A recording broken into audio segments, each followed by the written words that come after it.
So after much wait, a week to be exact, I waited for this little Timex Q reissue. Actually, they call it the Q Timex Reissue, and it came in this huge box, and it was so heavy. I thought I was getting an iron until I saw the shipping label, and it said Timex. I was a little confused, but nonetheless, I proceeded to open the box, and lo and behold, they do a pretty good job at packaging this guy. It came in a very nice white sleeve, and of course you take off that white sleeve, there's another carton box, and then after that you're greeted by another box, and then by this beautiful watch. Now, I'm a huge fan of the Rolex GMT, of the Pepsi version, and I can afford it maybe one day, but for now I saw this watch. I wanted it the first time around. They sold out, so when they announced it a few weeks ago, I had to pick it up, and I definitely do. So as soon as I saw this watch in the metal, is awesome. It's a 38 millimeter watch. It's based on a watch that was released in the 70s.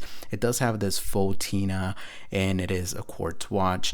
As you can see right there, you could change the battery very easily with just a coin, and they don't provide it, but you could easily change it. And it's pretty cool. In the actual box, it talks a little bit about the history. You can find it on the website as well. It talks a little bit about when it was released in the 70s and the quartz and how charming it is and all that stuff.